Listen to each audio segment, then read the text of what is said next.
uyayazi height yalelo bonda ke elihlukanisa lemizi emibili ungahlamsela ukuthi ngambonisa umzekelo ukuthi lifika phi la kimi. I can demonstrate by myself as to how far the height would be relative to my height. Okay, you can tell us.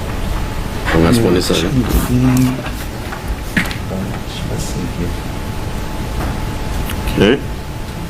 The witness is now demonstrating that it could be on a chin level of his height. Now, as I am standing like that, with that demonstration of both arms then lifted, I'm able to lift into the yard of the Khumalos. Okay. And then, having said that, there is a curtain at a Khumalo's kitchen, then how were you able to see a person inside the house? Manje kune curtain ngaleke kule fastela ka Khumalo.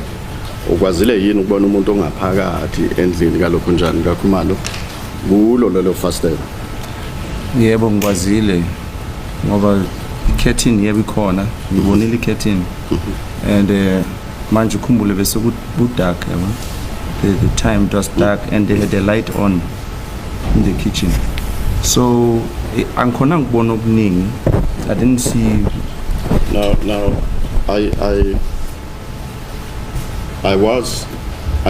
concede to the fact that there is a curtain in there. However, given the fact that it was lit in the kitchen,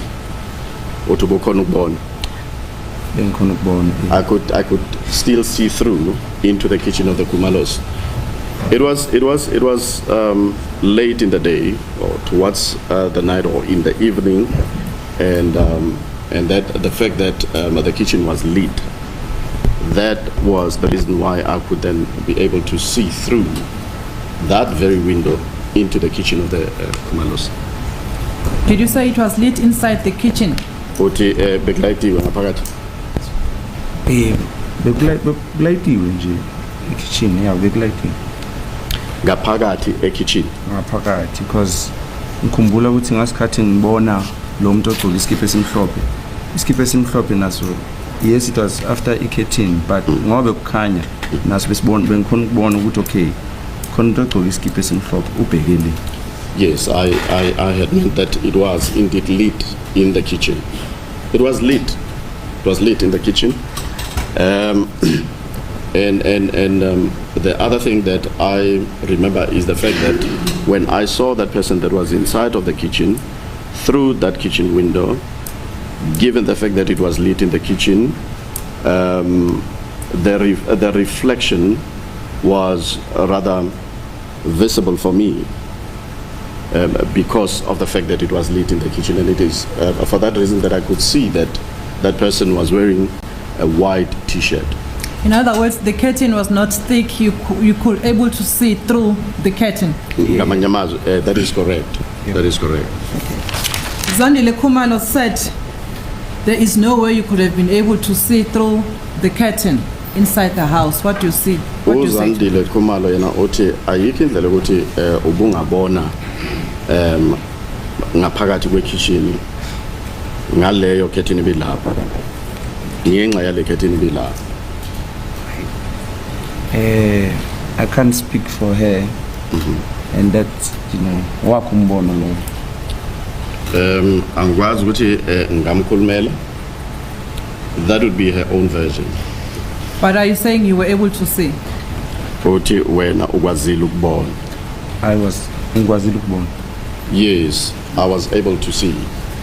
And then you further said you went down to the park, and after you came back from the park, you still found the deceased still kept inside the house. Is that correct? Uthi ke nahamba naye eparkini, mase nibuye eparkini, namthola umufi esasengaphakathi endlini. Yebo. At that time, he had not received any medical attention by the time you left your house down to the park and back to the park. He was just sitting inside the house. Shuthi ke nahamba namshiya endlini naye eparkini akakatholi unyango okanye medical attention. nabuye ephakeni nabuyele endlini akakatholi uncedo lokho njalo lo nyaka.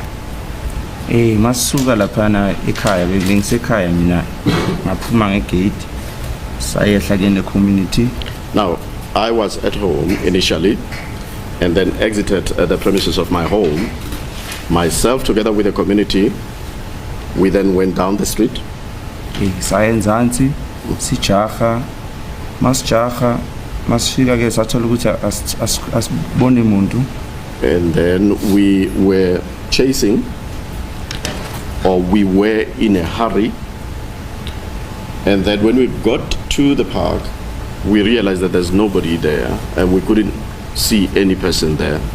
Yeah, I agree with that. My question is, you went down and came back only to find that there was no ambulance. This premises called to attend to the deceased. Engusho ilokho ngivumelana nawe ukuthi engusho engizela ku ukuthi nahamba naye ephakini naze nabuya ephakini kunguthi sonke lesikhathi ngihambile nze nibuye futhi azange bene ambulance eke yafika lapha nizosiza uSenzo. Kunjalo? Yeah, kunjalo. It is indeed so. Thank you. And also I just want to confirm one more thing that, okay, where was the Khumalos, especially Kelly Khumalo and the mother, inside the house when you arrived from the park? Mase niphume ephakeni ningena endlini kaKhumalo. uKelly Khumalo nomama umama Khumalo bebe kuphi phakathi endlini lapha? Umuntu engikhumbula ngembona umama ka Kelly. The person I recall seeing, it was Kelly's mother. But abanye zange ngibabone angikhumbuli ngibabone. The others I didn't see them. I did not recall seeing them. Okay.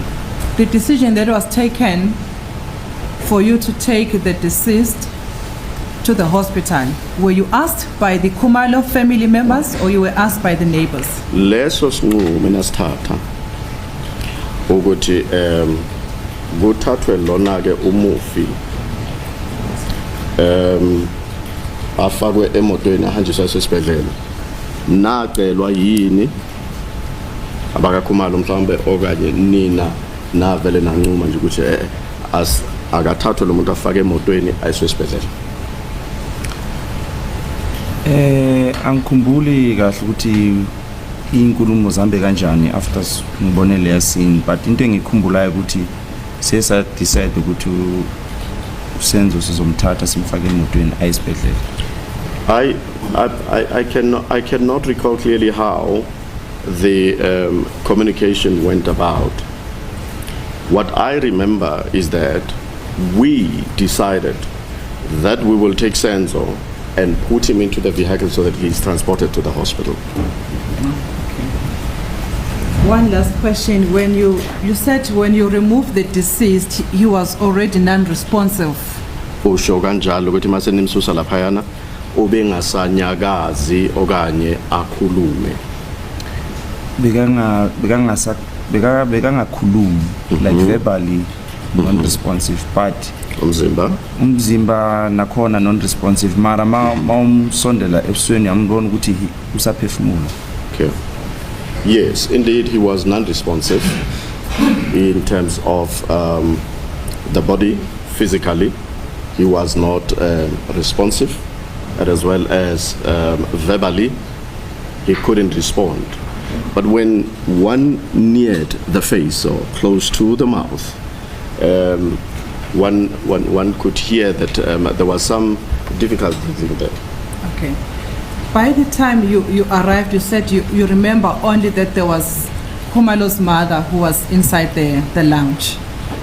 As he was sitting in that critical condition, is there any Khumalo family member who was helping him, or he was left there to die by himself? You can't leave it. Left there to die. Or he was left? This lady, Zandile said, I went to Mapiri. Please.